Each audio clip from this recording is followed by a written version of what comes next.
에베소서 3장 1절에서 4절입니다. 에베소서 3장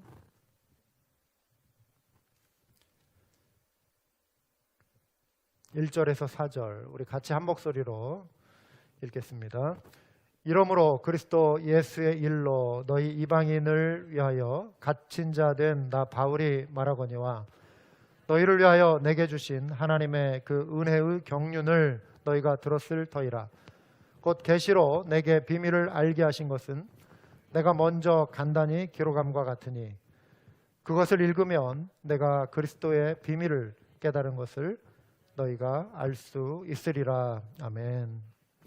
네, 코비드 시대의 원격 영성이라고 하는 제목으로 시리즈 설교를 해왔습니다. 오늘까지 이제 5번째 시간으로 이제 마무리할 텐데요. 오늘은 마지막 시간으로 디지털 미디어, 제목은 그것을 읽으면 알 수 있으리라는 제목으로 말씀 나누기 원합니다. 우리 코비드-19가 시작이 되면서 교회마다 이제 좀 디지털 미디어에 대한 의존도가 매우 높아졌습니다. 우리도 이렇게 온라인 예배를 드리면서 이제 많은 부분에 의존도를 가지고 있는데 우리에게 많은 유익을 참 주고 있는 것도 사실이지만 또 여러 가지 생각해야 할 과제를 또 주고 있는 것을 우리가 알 수 있습니다. 이미 이 디지털 문화는 우리 생활 깊숙이 찾아왔어요. 그래서 우리가 생활하면서 하다못해서 이 스마트폰, 아니면 일반 휴대폰도 다 디지털 기기입니다. 이 전화를 떼놓고 살 수가 없는 그런 시대가 되지 않았습니까? TV도 마찬가지고요. 어떻게 그런데 이 디지털 문화를 신앙적으로 이해하고 활용할 수 있는가, 그 내용을 좀 나누려고 합니다. 첫 번째로 디지털 미디어에 익숙하지 않은 성도님들께 드리는 권면입니다. 기술적인 발전이 정말 정신없이 빠르게 진행이 되고 있어요. 그렇죠. 해가 바뀔 때마다 새로운 기기들이 막 쏟아져 나오고 많은 발전이 있습니다. 그러다 보니까 우리가 이런 발전 속도를 우리 삶에서 이렇게 제대로 따라잡기가 좀 어려울 때가 많이 있어요. 특히 이전에 아날로그 세대, 저희도 어렸을 때는 아날로그 세대였죠. 그래서 이제 디지털 세대로 이렇게 바뀌면서 연세가 좀 많으신 분들 같은 경우 이런 컴퓨터라든가 아니면 일반 디지털 기기에 익숙하지 않은 분들도 사실 많이 계시죠. 교회 안에도 이제 고령화되면서 이제 시골 지역 교회나 특별히 이제 이런 경우에 온라인 예배를 또 드릴 수 없는 그런 상황들도 많이 있다고 그래요. 나이뿐만 아니라 젊은 사람들, 나이 드신 분들뿐만 아니라 젊은 사람들 역시 그들 가운데도 일부는 또 디지털 기기와 친하지 않은 분들도 있고 또 일부러 거리를 두는 분들도 있어요. 예를 들어서 우리 EGA 사역을 열심히 해왔던 그 제프라고 하는 형제 같은 경우 지금 30대 중반인데 인터넷 그 와이파이를 집에 설치하지 않았답니다. 그리고 본인은 이 스마트폰을 갖고 다니지 않는데요. 그래서 이번에 줌으로 좀 이런 미팅도 좀 해보려고 하니까 자기는 그게 없어서 못하겠다고, 자기 아내만 스마트폰 사용한다고. 그래서 일부러 이렇게 경제적인 거나 다른 이유가 아니라 일부러 아마 어떤 의도가 있는 것 같아요. 그냥 거리를 두고 사는 이런 분들도 있습니다. 미국도 좀 비슷할 것으로 보는데 한국의 경우 이제 인터넷 쇼핑 많이 하지 않습니까? 우리도 여기에 아마존이나 또 이제 여러 가지 그런 회사에 인터넷 쇼핑을 많이 하는데 한국의 경우에 20대의 인터넷 쇼핑을 이용하는 비율이 96.9%래요. 그러니까 20대라면 거의 대부분 다 인터넷 쇼핑을 한다는 거죠. 30대는 92.4%, 그리고 60대는 훨씬 좀 떨어져요. 20.8%, 70대 이상은 15.4%라고 하는 거예요. 컴퓨터로 물건을 주문하는 인터넷 쇼핑. 물건을 사려면 직접 가서 옷을 산다고 해도 골라보고 내가 직접 눈으로 확인하고 거울에도 비춰보고 또 입어보고 이렇게 해서 사는 게 우리 보통 익숙해진 어떤 그 구매 활동이잖아요. 근데 요즘은 그냥 인터넷을 보고도 자기 사이즈에 맞게 이렇게 고르고, 또 젊은 층 같은 경우는 정말 직접 이렇게 가서 이렇게 사지 않는 그런 친구들도 많아요. 저희 집도 최근에 보니까 우리 둘째가 바지를 이렇게 주문했는데 그런데 대부분 이렇게 정확하게 맞춰서 하는데 이번에 좀 약간 이 사이즈가 맞지 않았어요. 그래가지고 형이 오히려 맞아가지고 형이 이제 차지하게 됐어요. 그래서 이런 경우도 간혹 생기긴 하는데 거의 대부분 이렇게 인터넷을 통해서 원하는 것을 제대로 이렇게 또 사는 경우들이 많이 있죠. 60대 같은 경우 스마트폰 보급률이요. 한국의 경우 2018년도에 그 기준으로 보면 79%래요. 그러니까 열에 8명은 스마트폰을 다 가지고 있다라고 하는 거예요. 70대 이상은 35%라고 합니다. 그러니까 이제 뭐 80대는 좀 더 줄어들겠죠. 그렇지만 스마트폰을 가지고 있다라고 할지라도 가장 단순한 뉴스를 이렇게 검색하는 정도, 뭐 카카오톡을 이용하는 정도, 이 정도이지 그걸로 이제 뭐 이런 온라인 쇼핑을 하거나 좀 뭐 앱을 깔아가지고 활용하거나 그 디지털 기기로 이용할 수 있는 수많은 그러한 어떤 활동들에는 제한이 되어 있다라고 하는 것이죠. 세상은 지금 급변하고 있습니다. 근데 이런 변화들이 우리에게 편리함을 주는 것도 있지만 또 불편함을 주고 또 불안감을 주는 것도 사실이에요. 인공지능이 지금 발달해서 여러 가지 사회 뭐 경제 활동이나 사회 각계 분야의 산업에 적용이 되고 또 활용이 되고 있지 않습니까? 그래서 향후 이제 소멸될 없어질 직업들도 굉장히 많아요. 시간이 갈수록. 그래서 아마 우리 이제 자녀 세대 대학을 선택할 때 내 직업이 20년, 30년, 40년 뒤에도 안전할 것인가 이거 한번 미리 좀 예측해 보고, 그래도 아무리 좋은 전공이라 할지라도 경제력하고도 이게 좀 관계가 있어야 하는 거잖아요. 학문만을 위한 그 공부만을 위한 것은 이렇게 좀 대책이 없을 수 있단 말이죠. 그래서 이러한 미래의 변화를 예측하며 선택을 해야 하는 이런 상황들. 여러분 맥도날드에 가시면 햄버거 하나를 이제 주문해서 먹으려고 해도 이제는 그 앞에 그 디지털 기기 앞에 서서 버튼을 눌러서 주문하는 그게 이제 일반화되고 있습니다. 앞으로 이런 게 더 심화될 거예요. 가능한 사람을 적게 쓰고 이런 기기로 많은 것을 대체하는 이런 일들이 늘어나고 있죠. 뭐 일반적인 음식 주문, 뭐 커피 주문, 또 결제 시스템도 다 스마트폰에 의존을 하고 있습니다. 앱을 깔아서 이렇게 되어가고 있는 것이죠.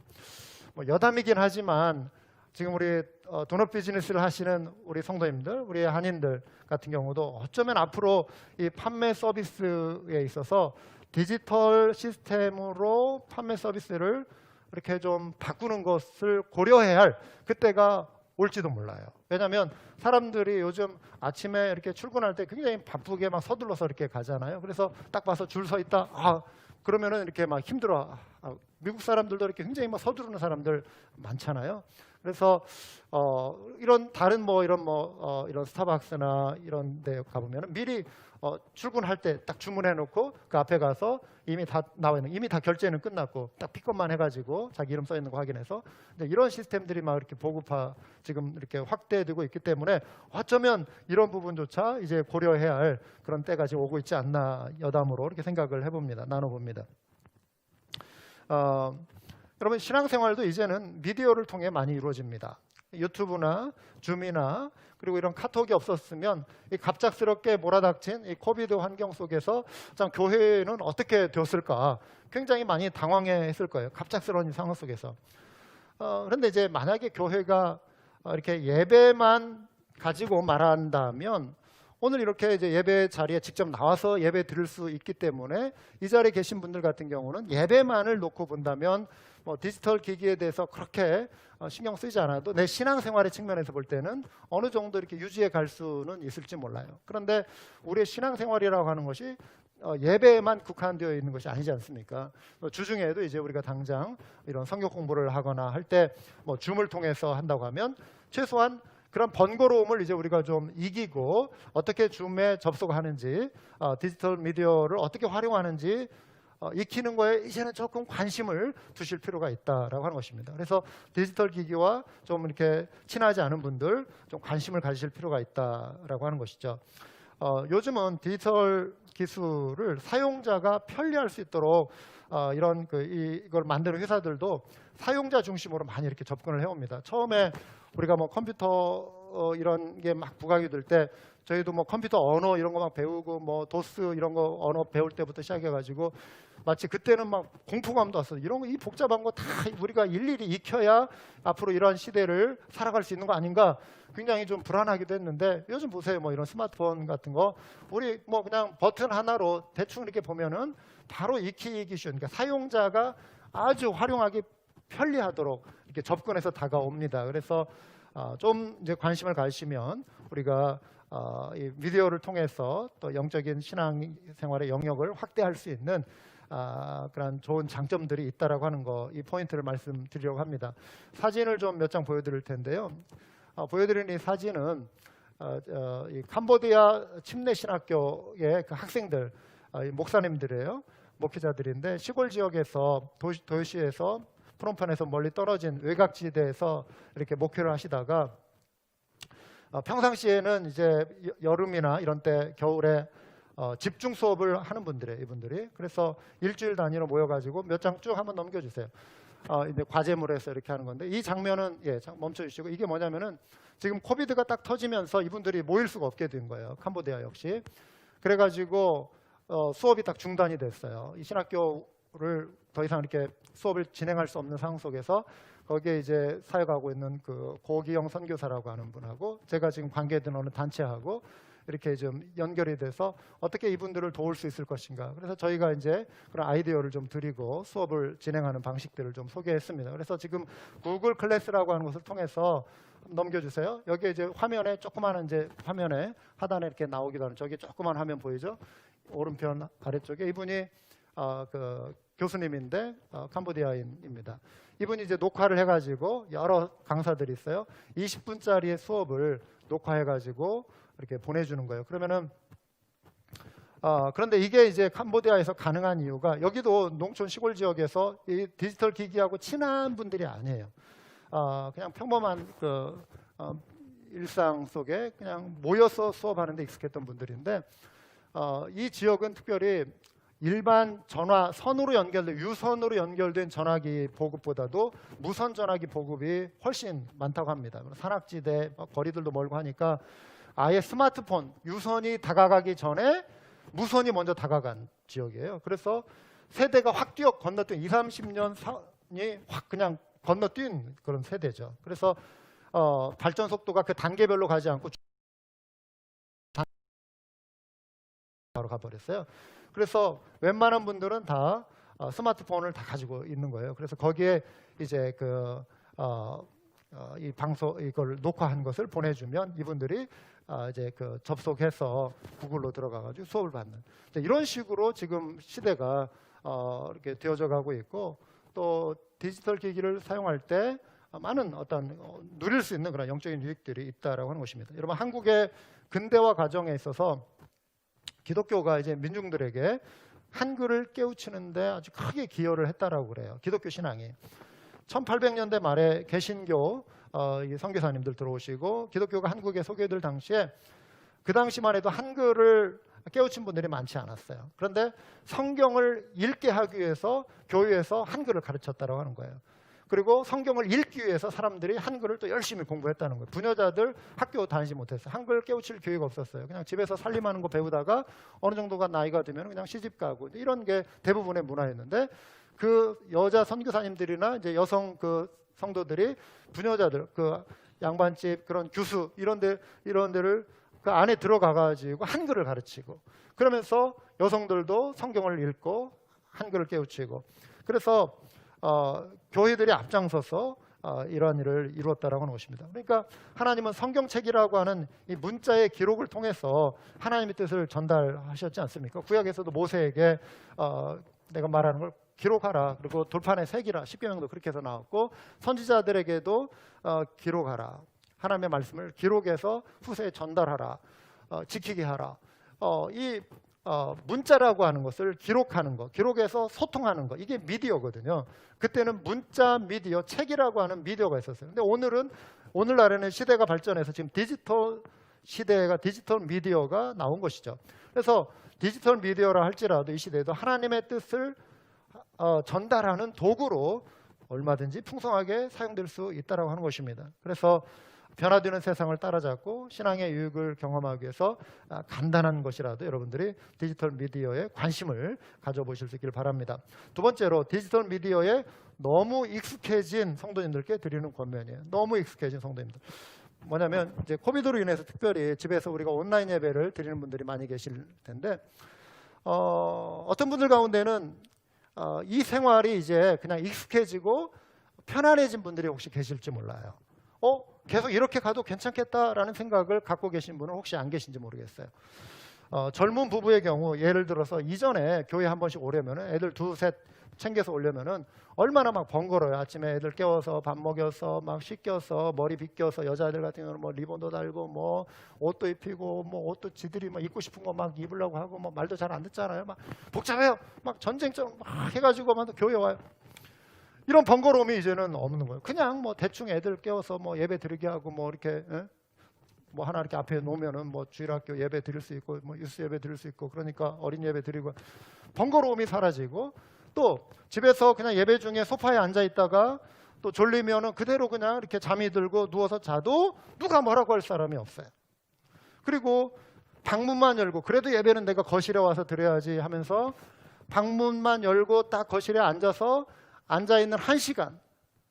그러면은 일주일 전체에 내가 신앙생활의 의무를 다한 것처럼 그냥 여기고 끝난.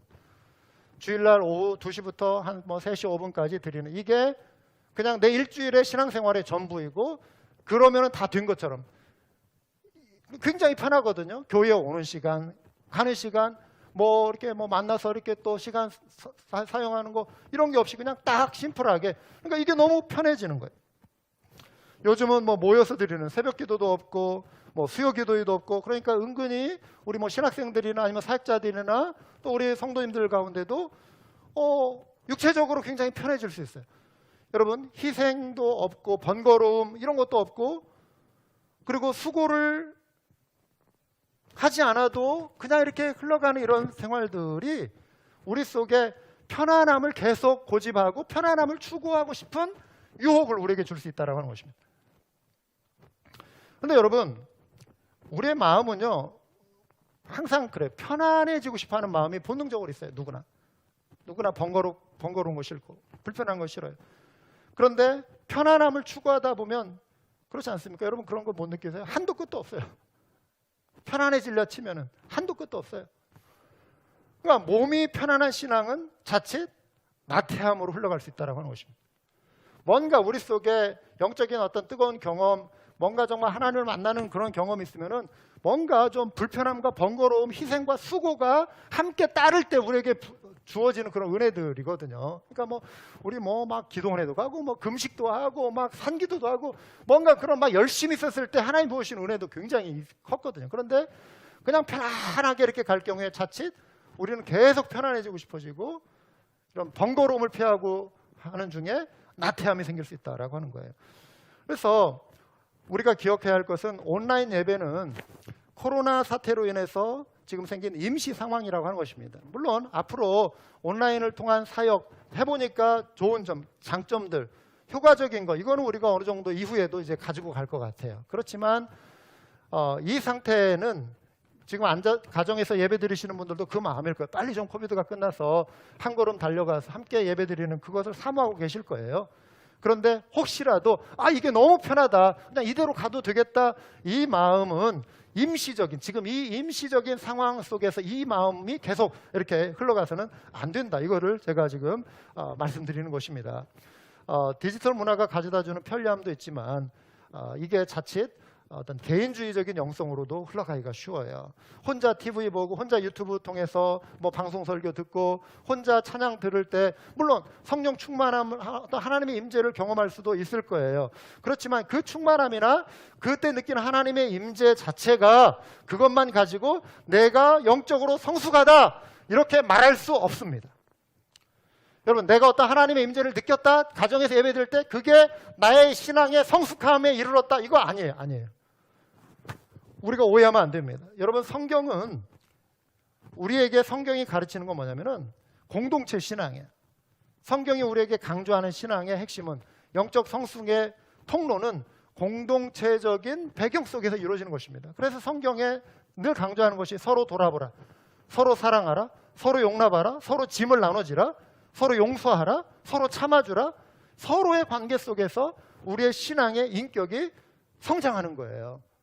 그래서 눈에 보이는 형제 자매를 사랑하지 않고 보이지 않는 하나님을 사랑할 수 없다. 이게 성경의 대명제입니다.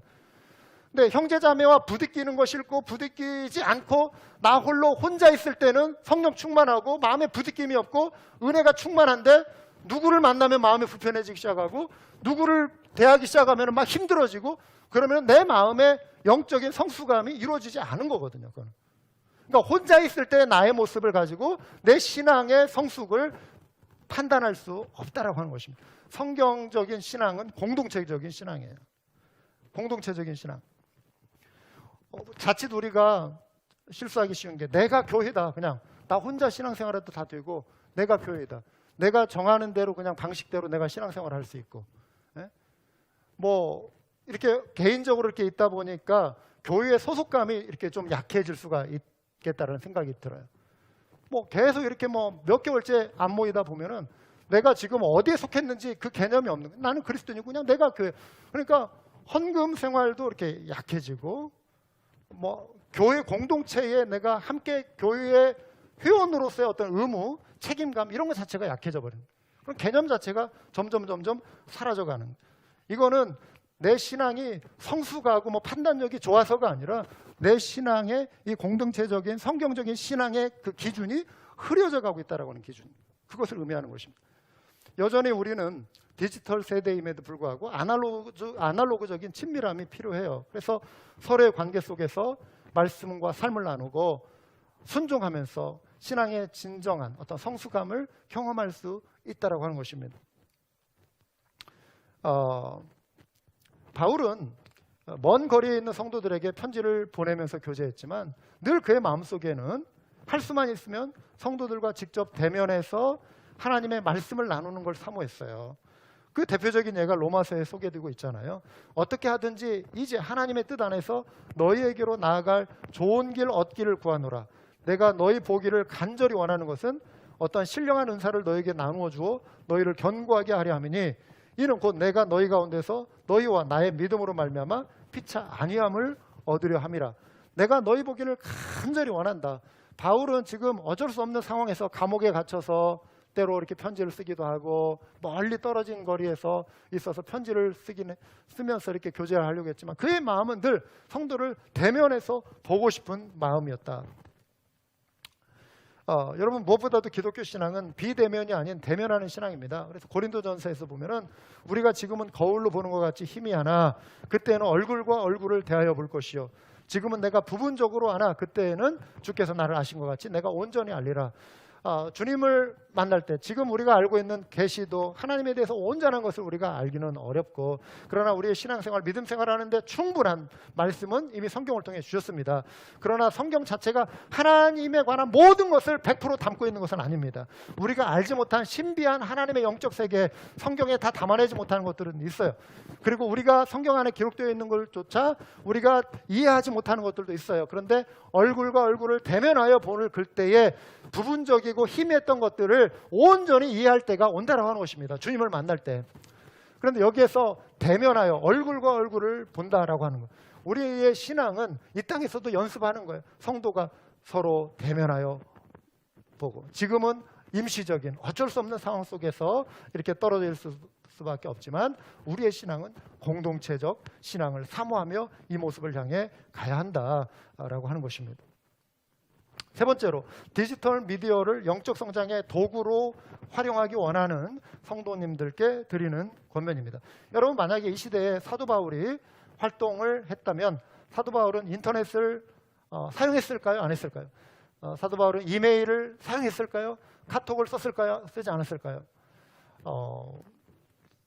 충분히 활용했을 거라고 봅니다. 열심히 누구보다도 활용했을 거라고 봐요. 어쩌면 아주 활발한 유튜버로도 활동했을 수 있어요, 사도 바울이. 왜냐하면 사도 바울에게 있어서 그의 마음에 하나님의 말씀을 전달할 최선의 도구를 항상 그는 찾았던 사람이기 때문에 그래요. 그 당시에 바울이 사용했던 가장 최고의 그 미디어 수단은 뭐냐면 가죽 종이에 기록된 성경 말씀이에요. 가죽 종이에 쓴 편지, 이것을 가져오라. 그 말씀, 하나님 말씀, 그가 또 손편지를 써서 보내기도 하고. 이 미디어라고 하는 것은요, 의사소통을 위한 도구예요. 미디어라는 거. 미디어, 이게 내 마음속에 있는 생각을 상대방의 마음속에 집어넣어주기 위해 중간에 활용하는 이 통로, 도구가 미디어인 것입니다. 그래서 그게 이런 어떤 이 자체도 미디어예요. 글을 통해 전해주는 거, 책을 통해 전해주는 거, 연극이나 뭐 어떤 뭐 오페라나 음악이나 이 모든 어떤 전달 수단을 미디어라고 그래요. 그런데 이 시대에는 디지털 미디어를 통해서 이렇게 사용하는 것이죠. 그래서 바울이 얼마든지 이 디지털 미디어를 활용했을 거라고 봅니다. 오늘 본문에 보시면 내가 먼저 간단히 기록한 것과 같으니 그것을 읽으면, 그 편지를 읽으면 내가 그리스도의 비밀을 깨달은 것을 너희도 알 수 있으리라. 사도 바울의 마음속에 이미 그리스도의 비밀을 깨달은 것이 있었고, 이거를 글로 옮겨서 전달해줘서 그것을 받는 사람이 읽으면 내 마음에 깨달았던 그것이 그 사람에게도 전달이 되고 그 사람 역시 받아서 읽는 사람 역시 깨닫게 될 것이다. 이것을 지금 말하고 있는 것입니다. 그래서 그가 지금 이 미디어, 이 책을, 이 편지를 보낸 그 기록의 목적을 이렇게 소개하고 있는 거예요. 바울이 지금 로마 감옥에 갇혀서 에베소서를 썼거든요. 거리가 로마와 에베소까지 2000km예요. 1247마일. 너무나도 먼 거리죠. 직접 대면할 수 없는 상황에서 바울이 메시지를 전할 수 있는 가장 중요한 수단으로 편지를 썼어요. 물론 그 당시에 이 편지를 인편으로 전달을 해야죠. 누가 뭐 비둘기가 날라다가 가져다 주는 것도 아니고 뭐 우편 배달부가 있는 것도 아니고 인편으로 다 이렇게 배달을 해야 하는 상황이에요. 바울이 지금 쓴 내용이 하나님이 주신 은혜의 경륜, 은혜의 경륜, 그 비밀, 그리스도의 비밀, 이것을 지금 전해주는 거예요. 그것을 읽으라 그랬습니다. 읽으라. 읽을 때 깨닫게 될 것이다. 읽는다는 것은 환영하라 이것입니다. 메시지를 환영하라. 여러분, 이 시대에 우리가 지금 경험하는 이런 사회적 거리두기, 그런데 멀리 떨어진 우리는 디지털 미디어를 통해서 지금 이렇게 만나고 있지 않습니까? 그런데 이 디지털 미디어가 우리의 거리를 지금 좁혀주고 있는 것이 사실인데요. 그래서 우리가 이 미디어를 적극적으로 활용을 해야 한다는 거예요. 그래서 우리 지난주에 나눈 바대로 온라인을 통해서 우리 세겹줄 모임을 하고, 그래서 세겹줄 모임의 목적이 함께 하나님 상 받기를 기대하고 넘어지지 않도록 또 붙들어주고 또 서로의 마음을 따뜻하게 해주고 함께 영적인 싸움에서 이기는 그러한 어떤 관계로서 우리 세겹줄 모임의 중요성을 말씀드린 바 있습니다. 영적 성숙을 위해서 현 상황에 우리가 이 측면에서 이 미디어를 적극적으로 활용할 필요가 있다라고 하는 것이죠. 근데 기억해야 할 사실은요, 우리를 연결해 주는 것이 온라인인 것은 사실이지만 이건 하나의 수단에 불과하다라고 하는 것입니다.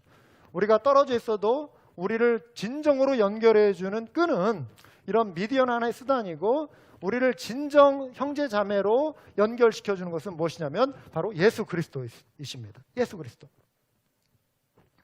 하나님께서 그리스도를 통해 우리를 가깝게 하셨죠. 그렇기 때문에 온라인도 의미가 있는 거예요. 우리가 예수 그리스도로 연결된 존재이기 때문에 온라인을 통해서 우리가 가까워질 수 있는 것입니다. 아무리 가까이 있어도 예수 그리스도가 중심이 되어 있지 않다면 그 관계는 굉장히 먼 거리에 있는 것입니다. 마음이 굉장히 멀어요. 아무리 멀리 있어서도 온라인으로 연결, 우리 속에 예수 그리스도가 계시기 때문에 우리는 진정으로 가까워질 수 있다. 그래서 에베소서 2장 13절 14절에 이제는 전에 멀리 있던 너희가 그리스도 예수 안에서 그리스도의 피로 가까워졌느니라. 그는 우리의 화평이신지라. 둘로 하나를 만드사 원수된 것, 그 중간에 막힌 담을 자기 육체로 허시고 그랬습니다. 이것이 사도 바울이 깨달은 비밀이에요.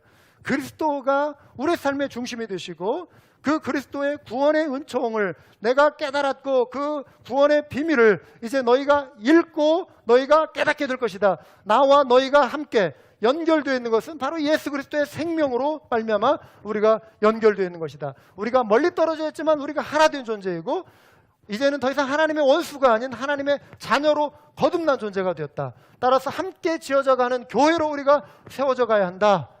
그것을 지금 사도 바울이 편지를 통해서 강조하고 있는 것입니다. 그래서 이것을 읽고 이해하라 그랬습니다. 말씀을 마음에 새기라 그랬습니다. 여러분, 우리가 이런 미디어를 통해서 여러분들이 온라인 예배를 들으시고 또 미디어 기기를 이 시대에 많이 활용하시는데, 여러분, 미디어 방송을 우리가 대하는 중요한 하나의 관점이 있습니다. 뭐냐면, 우리가 자칫 이 유튜브나 아니면 이런 영상이나 이런 걸 보실 때, 대하실 때 자칫 그냥 듣고 보는 것으로 만족하고 끝나버리면 안 됩니다. 우리는 자칫 귀를 즐겁게 하는 설교만을 찾을 수가 있어요. 유명한 설교자의 말씀, 간증 중요합니다. 좋습니다. 그런데 그것을 뭐 소개하고 시청할 수 있지만, 은혜와 감동을 추구하는 과정 속에서 어느 순간 내가 그 말씀에 대해서 진지하게 반응하고 순종하려는 마음보다는 단지 그 순간에 짜릿한 어떤 영적인 느낌, 영적인 감동, 그것만을 위해서 내가 어떤 설교자들, 유명한 설교자들의 설교를 그냥 이렇게 막 찾아다니고, 유명한 간증자들의 어떤 그런 방송을 막 찾아다니는 그러한 실수를 범할 수도 있다고 하는 것입니다. 이 시대에 얼마나 많은 메시지가 홍수처럼 쏟아지는지 모릅니다. 정말 멋있게 말씀하시는 분들 많이 있어요. 그런데 그러한 말씀들이 한마디라도 내 삶을 변화시키는, 그 말씀에 내가 반응하고 순종하는 말씀으로 내가 가면은 감사한데, 그 순간 내가 마치 무료하고 그리스도인다운 어떤 뭐 미디어 활동은 무엇일까? 그럼 설교 방송 들어야지, 뭐 은혜로운 간증 들어야지. 근데 그 자체도 하나의 엔터테인먼트가 될 수 있다는 거예요. 그냥 드라마 보듯이 그냥 내 귀를 즐겁게 하고 내 어떤 영적인 감각을 즐겁게 해주는 영적인 유의로 그냥 끝나고, 많은 오락거리로 그냥 끝날 수 있다고 하는 것입니다. 이거를 이 시대에 조심해야 돼요. 이 수많은 홍수 속에 우리가 정말 하나님의 말씀에 진지하게 반응하려고 하는 그 마음가짐으로 우리가 이 미디어를 대할 수 있어야 한다, 이것입니다.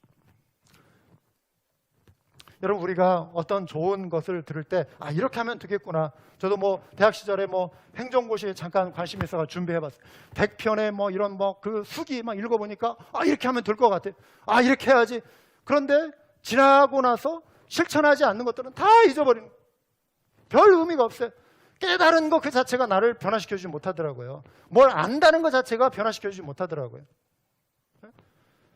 그래서 우리는 그냥 알고 깨달은 것이 마치 내 신앙에 무엇을 이룬 것처럼 생각할 수 있다라고 하는 것입니다.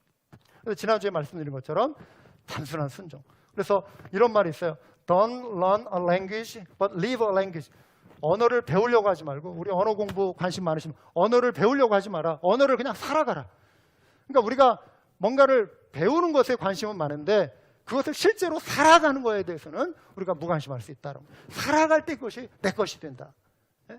언어, 단어 하나라도 내가 그것을 표현해 볼 때 그것이 내 것이 되는 것처럼, 아는 것이 내 것이 되는 것이 아니라 살아간다. 하나님의 말씀도 마찬가지라고 하는 것입니다. 단순한 순종이 중요한 거예요. 오늘 코로나 원격 영성과 관련해서 디지털 미디어와 신앙에 대해서 말씀을 나눴습니다. 조금 거리를 두고 친하지 않은 분들, 앞으로 미디어가 줄 수 있는 그런 유익을 생각해서 좀 더 이렇게 관심을 가져보시기 바라고요. 반대로 너무 이 편리함에 익숙해지신 분들, 개인주의적인 영성으로 혹시라도 내가 치닫지 않도록 공동체적인 영성 회복하는 것 사모하시고요. 마지막으로 적극적으로 활용하시되 진정한 영적인 성숙이 일어나도록 순종으로 반응하실 수 있는 우리 모든 죄 백성들 다 되시길 주님의 이름으로 축원합니다. 여러분, 기도하시겠습니다.